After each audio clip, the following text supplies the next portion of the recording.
Okay, here we are, week 6 of the Vegas Horse Pools Proxy Circa Contests with a bit of the prime peek behind the curtains. We've been running hot.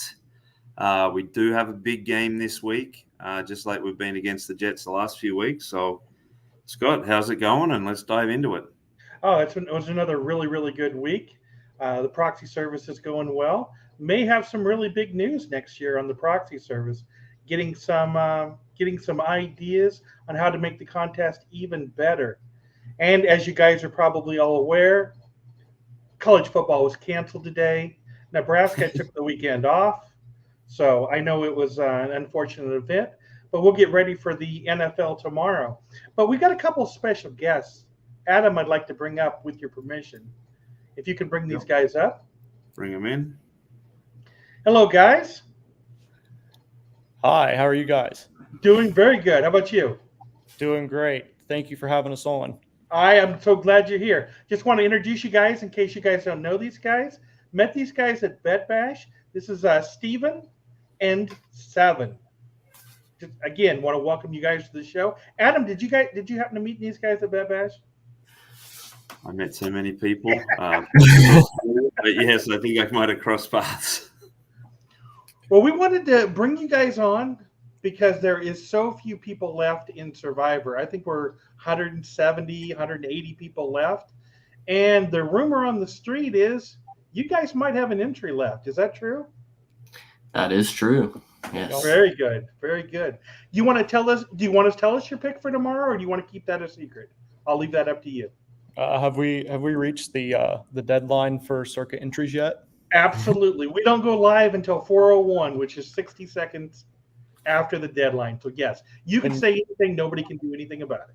Then yeah, I mean I'm completely okay with revealing our selection for this week. Well, let's hear it. Who is it? We are on Tampa Bay.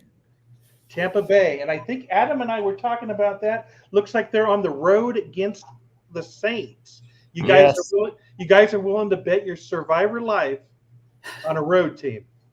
Yeah, on the road in the division, a little bit weary of that, but we're kind of banking on the fact that they're throwing a rookie quarterback out there. So we'll see how that turns out. But definitely interested to hear what you guys have on that game. So. Yeah, I think Adam's probably got some inside secrets. I don't know if you guys have heard this or not, but he is the #1 tout in the U.S. And the price he charges for the tout is you just have to listen to us talk for about 15 to 18 minutes. So it's a pretty good trade, I think. I think you guys will agree. Definitely, yeah. Absolutely. You want to give us some insight? Because 6% of all people could not make it to where you are. Can you tell us how you made it this far in Survivor? There's really no method to our madness, except there kind of is a method. It's not in stone. I have my sources where I get information from. Steve has his sources, and we just talk to each other and share the information, and we break down which games are standing out the most to us, and eventually we work through all of the little details of information that come along through the week, and we end up agreeing and arriving on a specific team that we submit. And as you guys know, obviously this year it's just been avoiding the shells, the bombshells that are going off all around the place. So, trying to highlight those games that were like, let's not touch that one this week. So. Well, you guys were really, really nice to Adam, and I appreciate that, because if I would have been you, I would have said, I didn't play the Bengals on week 1 or 3. That's what I would have said. But so one of the 4 of us did, and that's why they're out. Mm-hmm. So, okay. Well, hey, you guys are doing great. I'm glad to have you on the show, and I'd really like it if you guys would stick around and you could help me ask some questions behind the Prime book. But let's go ahead and get started and take a look at – I've got this up on the screen now.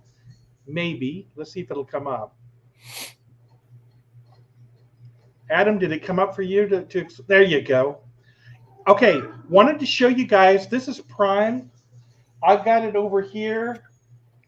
And there are 3 major games that everybody was playing this week.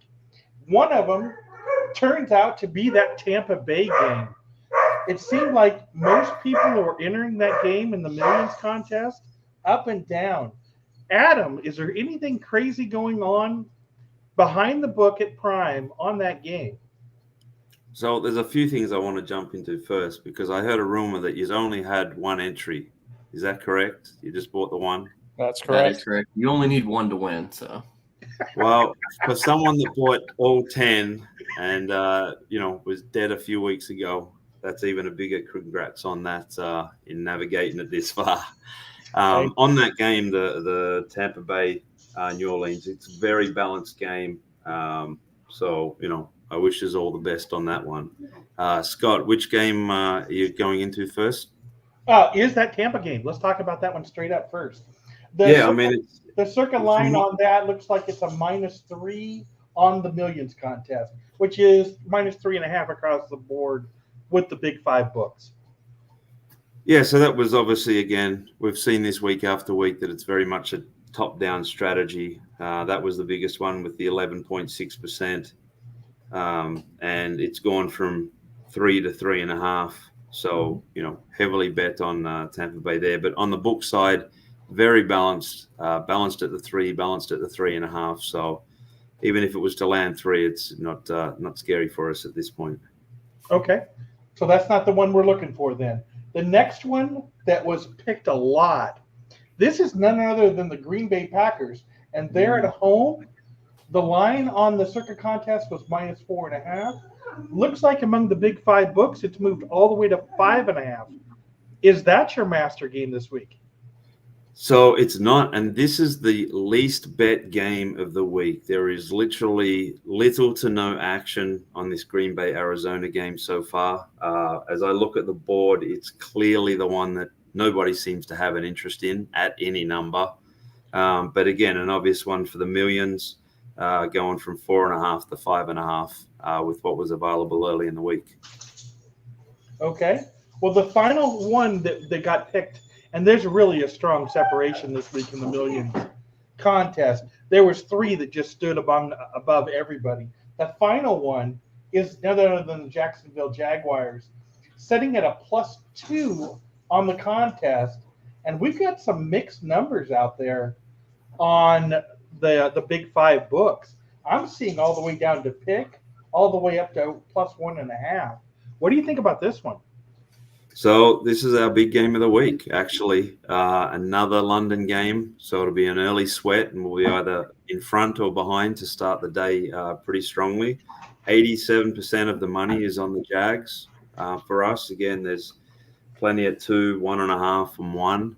So they bet it all the way down to the pick. But this is the big game of the week to start us. So it's an early sweat, an early morning. And we'll know whether we're chasing or running with the lead before the 1 o'clock games. So you need the Bears badly, then, is what you're telling me. This is the Bears. So Bears with have to break out the old Jay Cutler jersey or something, and we'll see what happens. So that's the game. So now that you guys have heard the behind the scenes on the Bears, do you wish you had the Bears instead of Tampa Bay? No, not really. No, Wow. The amount of confidence that I have in trusting this Bears team this year is little to zero. Even with Adam Tottenham. Okay, Adam, you're not selling yet, I guess. No, listen, I agree with them wholeheartedly. It feels like, we're happy to be against the Jets the last 2 weeks. I think the Jets and the Bears are somewhat similar teams. You don't necessarily want to be on them at any time. There's not a lot to trust there. But again, it's Bears for us this week. Gotcha. Okay. Do you guys have any questions about behind the numbers at Prime, or is there a game you want him to talk about before he goes into the couple of games that he had that didn't make the cut for the Millions contest? If you could cover the Chargers and the Broncos game. I don't know if that's one you were already going to cover, but if you could cover that one, I'd be interested to hear. Chargers, Broncos. Again, this was actually the 5th highest Millions pick. if I look at this one, no, this one was very balanced for us at the moment. So of 5 of the top 6, that was the one that was, also very balanced. I'd actually, for all my millions entries, 4 of them picked the 5 of the top 6, including the top 4 millions picks. And then my 5th one, and I'm going so bad as it is, I actually flipped and picked all the worst case scenarios or the anti-top down picks on that one. So bit of luck, I either go 5-0 on 4 of them or 5-0 on 1 of them. The other games that were very, very interesting this week was one of the 4th biggest one in the millions, New England and Houston. 75% of the tickets are on Houston, 66% of the money is on New England, and 90% of the pros money is on New England. So we'll definitely be needing the Texans there to win big. Another one, which also was 6th in the millions games, was the Cleveland-Philly game. While it's very balanced book, we do not have a single professional bet on Philly.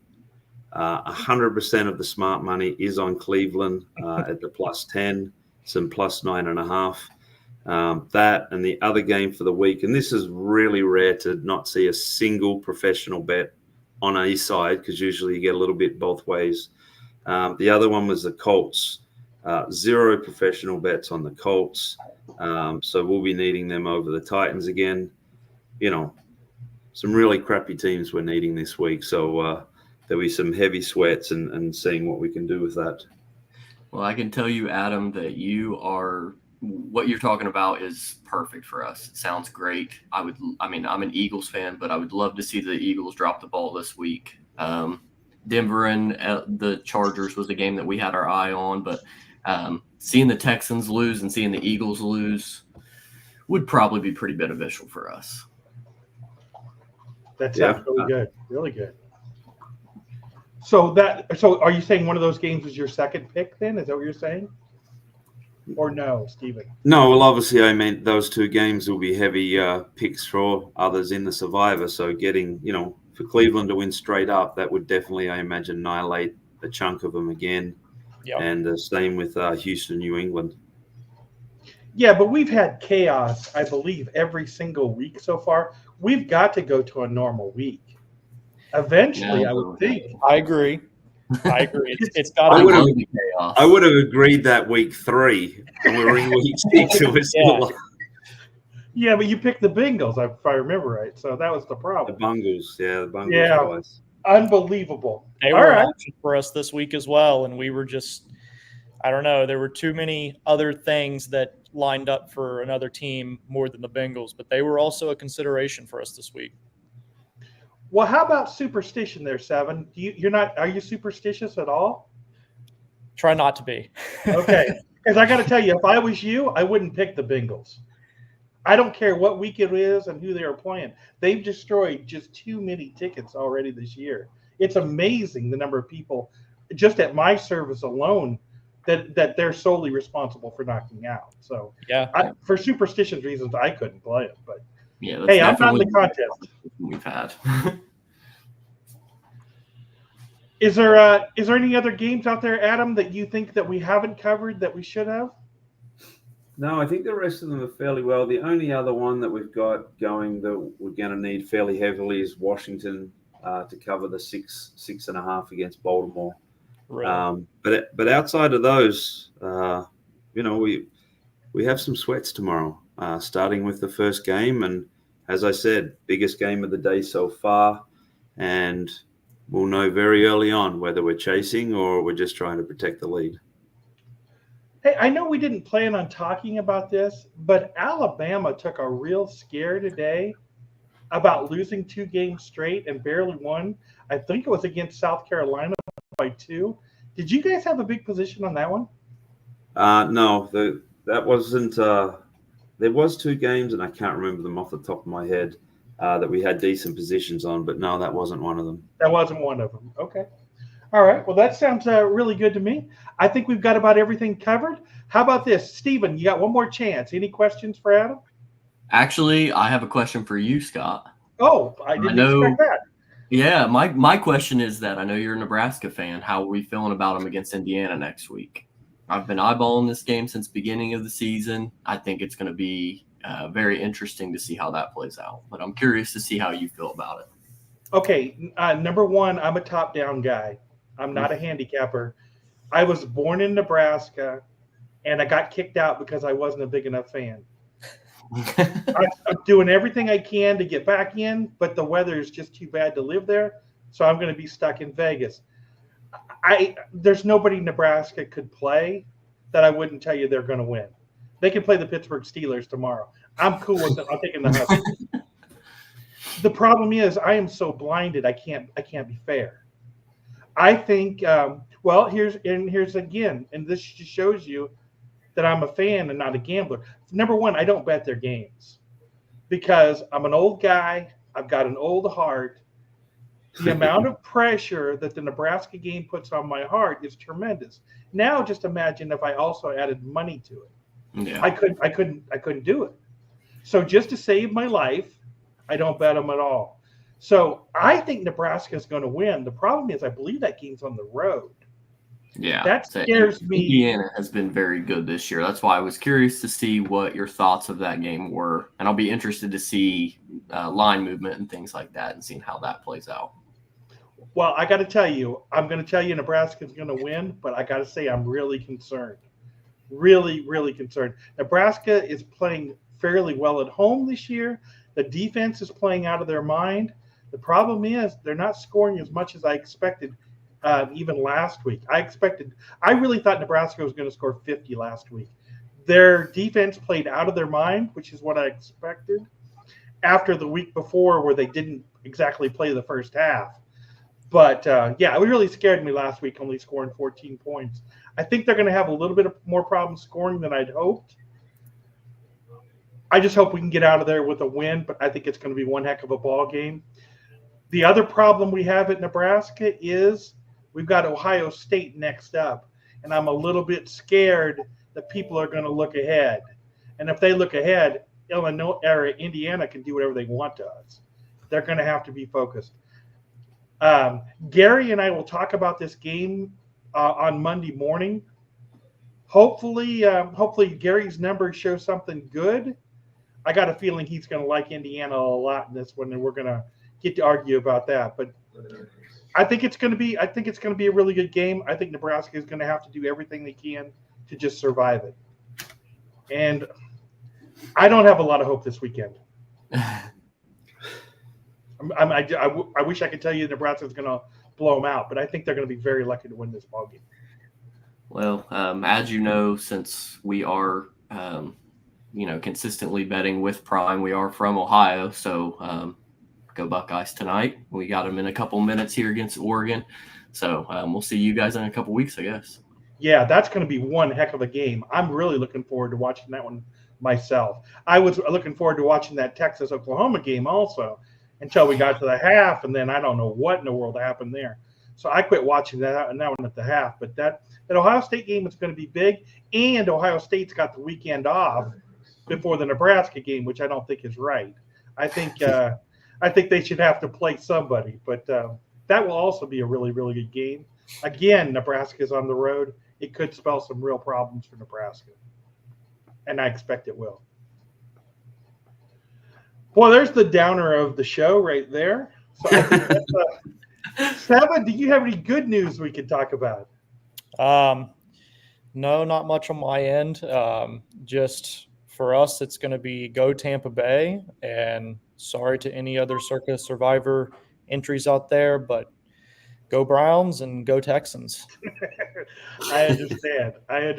And if the chaos continues like it has the first several weeks of this contest, who knows? You might be the only one with a Tampa ticket, and it might be all over. I'm just stunned the way people are falling off of this contest. It's unbelievable. That's one thing real quick that we also discussed was having Tampa Bay offered some leverage this week because I didn't expect them to be a very big selection. And, like we said, we really like the spot against the rookie quarterback in the first start. So hopefully there's not a lot of people on them and we can pick up another win and move on. Yeah, that's my hope too. Adam, you got any closing thoughts here about the No, I contest? mean, again, I wish them all the best. Again, having the one entry and surviving this far and picking a challenging game, but I've obviously thought about it going against that rookie quarterback in the first start. Even if Tampa on the road, but they seem to be going along pretty nicely. So again, wish you all the best, and hopefully the field's cut in half again. Yeah. So then our 2-team parlay this week will be the Bears and the Bucks, the Tampa Bay Buccaneers. So that's our parlay for the weekend. Sounds like a good one. All right, sounds good, guys. I think we'll sign off here, Adam. All right. All the best to everyone this weekend. Cheers. All right, thanks, guys. Thank Thank you. you. All right. Later.